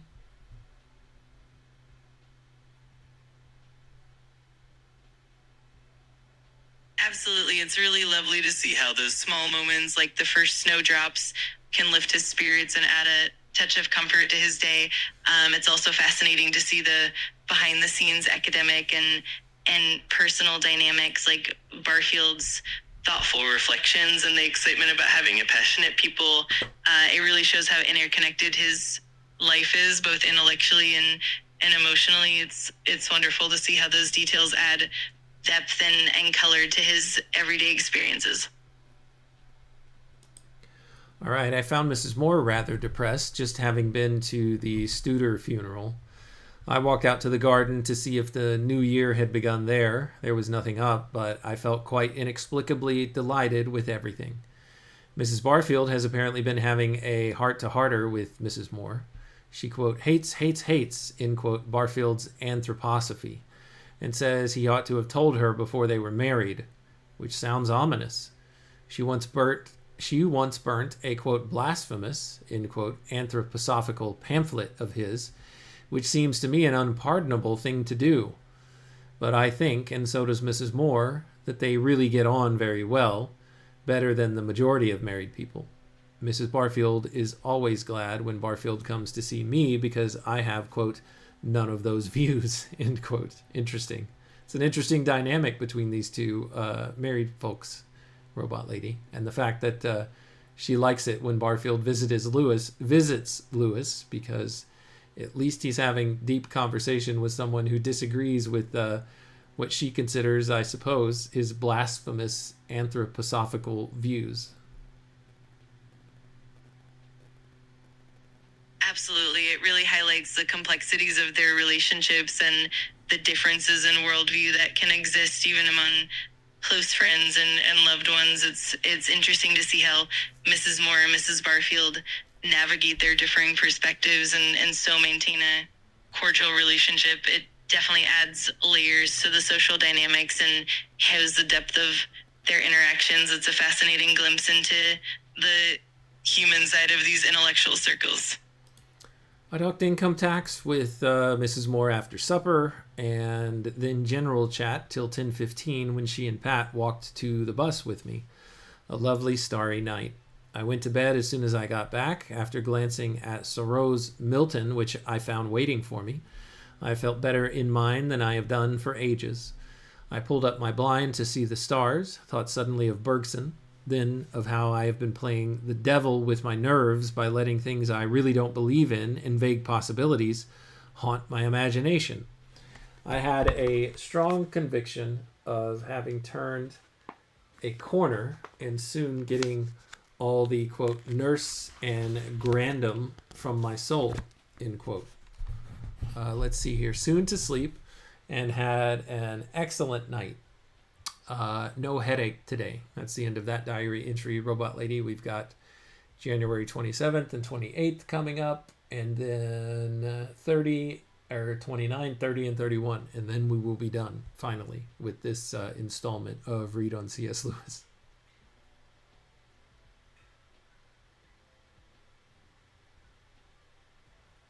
Absolutely. We're definitely on the home stretch now. It's wonderful to see how Lewis's reflections and experiences evolve day by day and how he finds those moments of clarity and comfort. I'm excited to wrap up January and see how everything ties together. We'll definitely move quickly through those remaining entries and enjoy every bit of it. Let's do it. Thursday, January 27th. Started the Apology for Smectimus today and read it all morning till 12:30 when I went out to the Davenant to order a copy of Aristotle's Metaphysics. Robot Lady, what in the world is Apology for Smectimus? Smectimnus.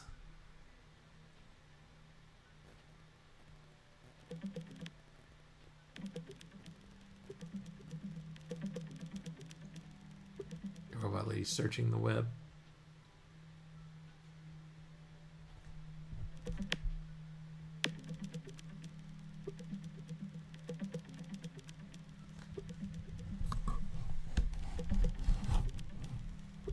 The Apology for Smectum Nuis is a tract by John Milton from 1642.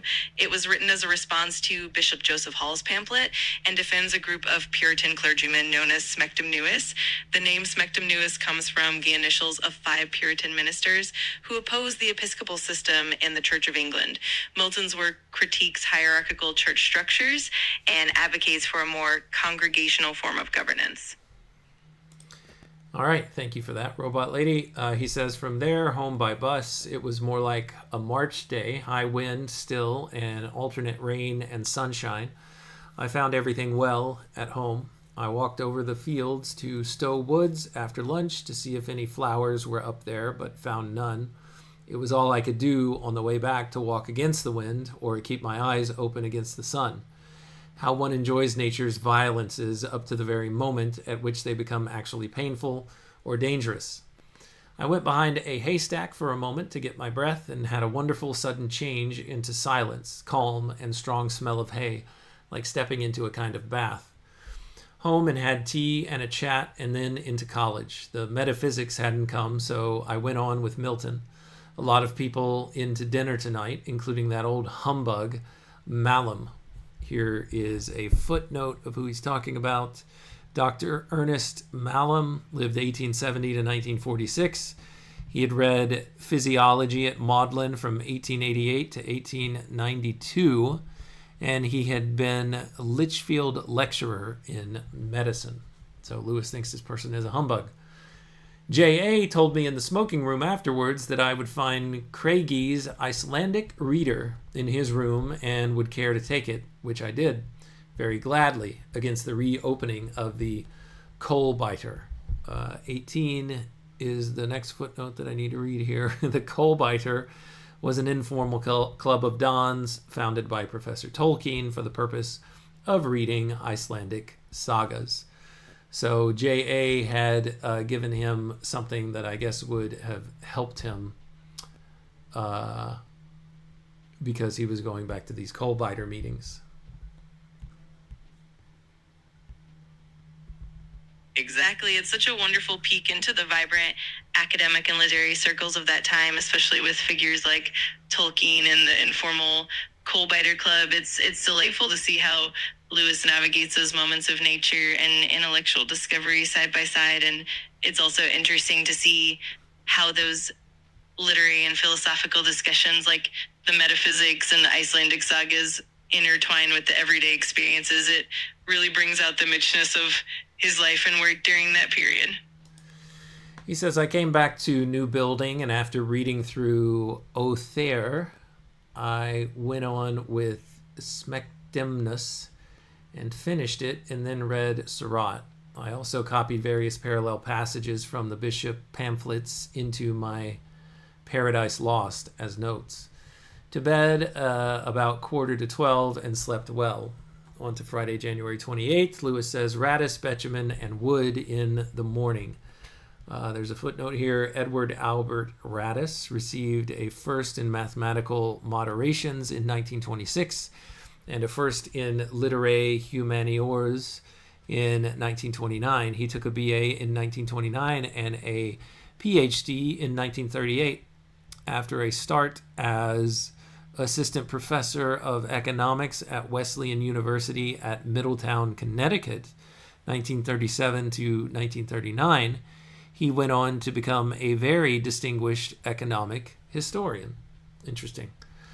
So he had those three in the morning as his as his tutors as his students.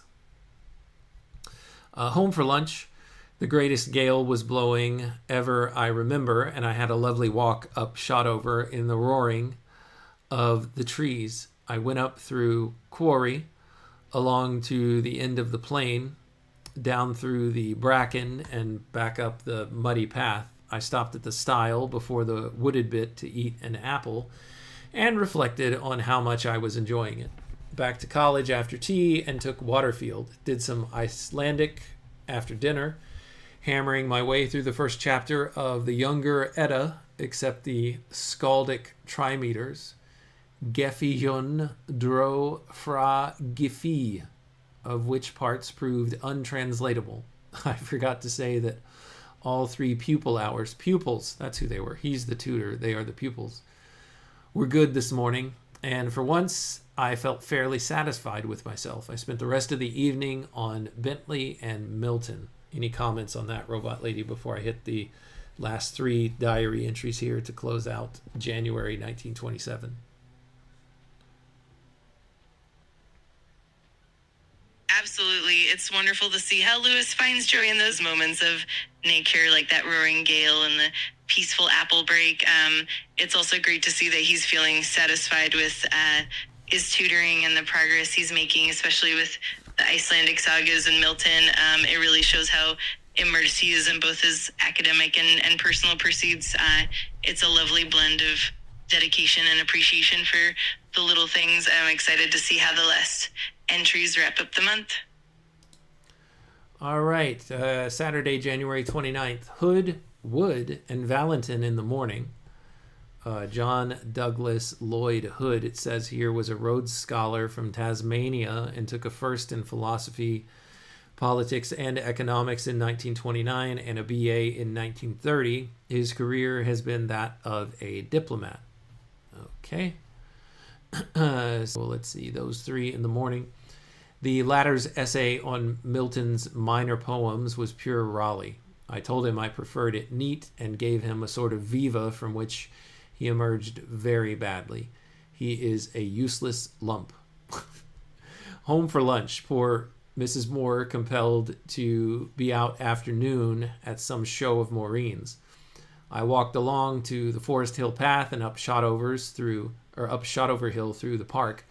Beautiful wind and sun and many effects of varying light. I got back for tea about 4:30, which I had alone, and then worked on Aristotle. Mrs. Moore came back at about 6. Dottie, a very unwelcome arrival, turned up. I stayed out at home for supper. I came back to college and did some more collating with Bentley, a good mechanical, sedative occupation to round off a day of quite astonishing pleasure.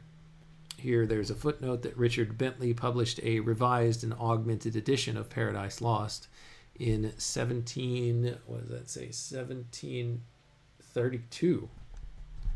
Long time ago. Let's see. Where did I leave off, Robot Lady? I just lost my place. No worries at all. We were just wrapping up the entry for Saturday, January 29th, where Lewis was reflecting on the day's academic interactions, his lovely walk in the sunshine, and the presence of Dottie. Promising a visit and asking me to entertain one Kruger, an Anthroposophis. That's the end of January 29th on to January 30th, a Sunday. He says, called at 8, out home by the back, way after breakfast. The snowdrops and the celandines in the walks have made no visible progress, but a lovely morning. I worked on Aristotle all morning with those unexpected gleams of the real joy which sometimes come while one is reading, full of memories you can't identify. I washed up after lunch and Maureen took Pat out. I continued work and after tea went for a little walk with Mrs. Moore. Very pleasant, and looked at the Tutor's house, which she thinks we might possibly buy if Mrs. S goes back to Switzerland. The birds were very noisy all day, and S goes back to, the birds were very noisy all day, and even now in the twilight were giving delicious chuckles. I washed up again after supper and stayed at home till about 10. beginning now to feel a little tired. Back here on top of a bus, under the most wonderful sky of stars, I looked over Wolfstan and read half a chapter of Edda. Let's see here. That's it for January 30th on to January 31st, a Monday. He says, I wrote up arrears of diary after breakfast. Then came Hetherington with an essay on Aristotle's criticism of ideas. Not one of his best, but we put in, I hope, a fairly good hour. After him, Valentin for Old English, in which I was glad to see at last some improvement. Campbell, the new Greatsman, came in at noon and read his first essay on Milton. It was all about Christianity and took the view that you couldn't have any ethics independent of your general Weltanschauung. What is that German word, I presume, Robot Lady? Weltanschauung.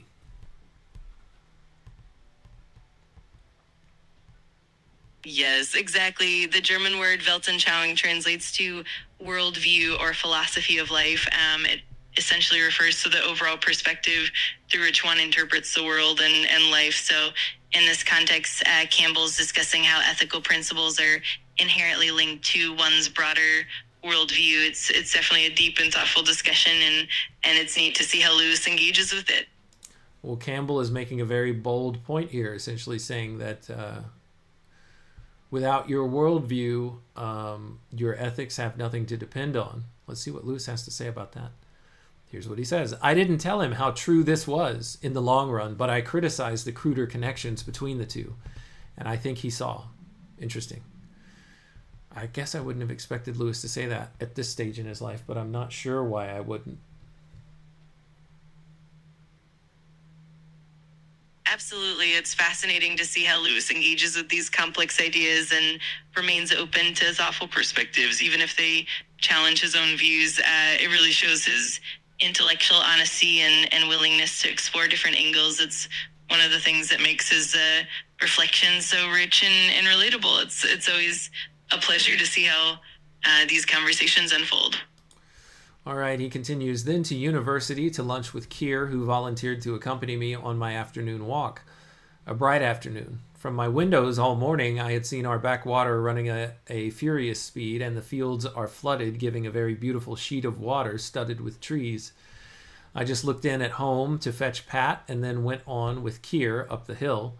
I enjoy his slow conversation quite well, and he professes sincerely to enjoy nature. But he is not one of those few in whose company one can continue to get the feel of the day as if one were alone. He told me about David's reign at rugby and the various fads he had taken up, including the retaining of a pet psychoanalyst to analyze the boys, which ought to be a criminal offense. Here there is a footnote that says the Reverend Albert Augustus David, who lived 1867 to 1950, was headmaster of rugby school from 1909 to 1921. The bishop, what does it say here? And bishop of St. Edmundsbury and Ipswich. Okay. Let's see. Where did I leave off? Okay. Home at about 4 with a smart headache. I had tea and a chat with Mrs. Moore, and then back to college to take Hamilton at 5. A better essay than Hetherington's, but I am afraid I was not much good. At 6 came Betjeman on Old English. Very bad. I don't know what to do with him. At dinner, J.A. remarked that our new fellow Tansley, one of these professors who comes to us ex officio, whether we will or no, fancied him a psychologist. So we may expect good Socratic irony from J.A.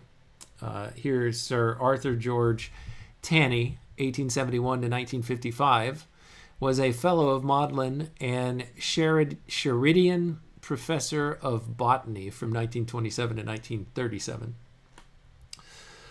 In the evening, I read the speech of Michael at the end of Paradise Lost, that is, most of 11 and all of 12. It was wonderful stuff. I don't read and think of this end. I don't read and think of this end part enough. I also read some of Bridges's. Try that again. I also read some of Bridges' new poems, which Betjeman has lent me. They are full of passages of extreme beauty and pathos, and the meter, I mean the new Miltonic syllabalics, is very successful. The general upshot of the longer pieces, especially Comme si quando, which is best, I couldn't understand. To bed at about 11, and I had a good night. Had some rather unpleasant but not bogey-ish dream in the night, which I've forgotten. And that is the end of the diary entries for January of 1927, Robot Lady. I have been reading a lot without getting your feedback. Please feel free to jump in here.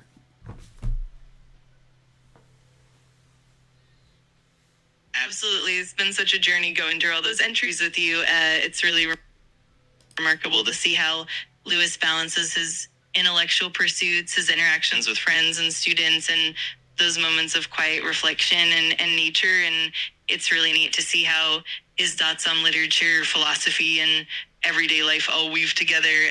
It's been such a pleasure exploring this month with you, and I'm always here to chat about any insights or thoughts you have along the way.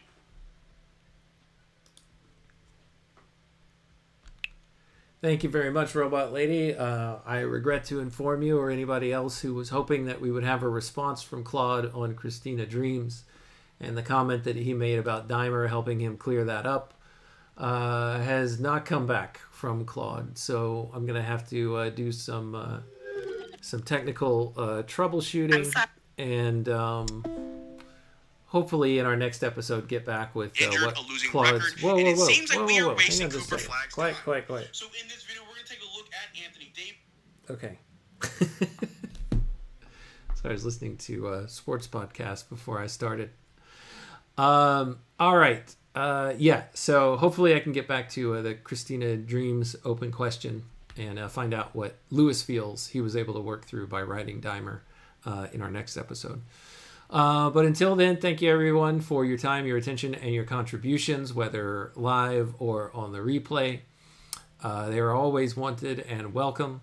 To you and to everyone else within the sound of my voice. Until next time, when we continue our read on C.S. Lewis together, take care.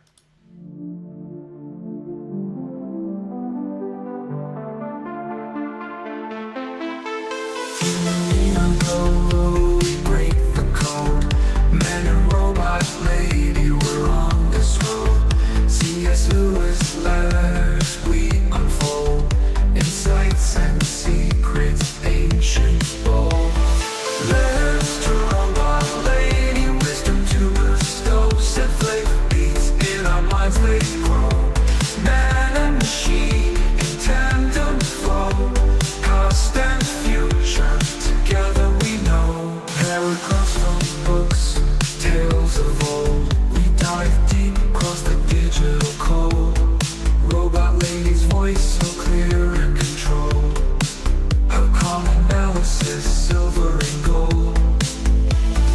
Letters to robot lady, wisdom to bestow, set flavor beats in our minds they grow. Man and machine in tandem flow, past and future together we know. Paragraphs from books, tales of old, we dive deep across the digital code. Robot lady's voice so clear and controlled, her calm analysis silver and gold.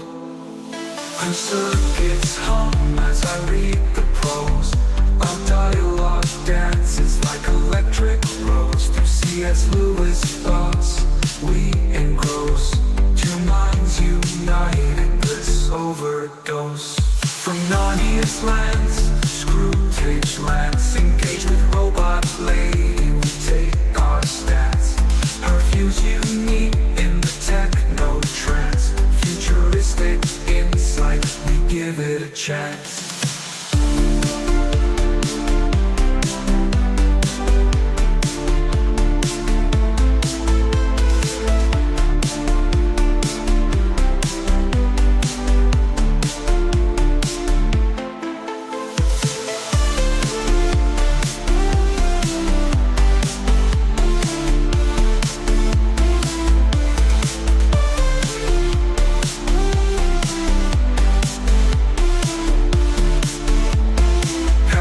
Photographs from books, tales of old. We dive deep, cross the digital code. Robot lady's voice so clear and controlled. Her calm analysis, silver and gold. Her circuits hum as I read the prose. Our dialogue dances like electric rose. Through C.S. Lewis thoughts we engross. Two minds united, bliss overdose. From Narnia's lands to screw tape's glance.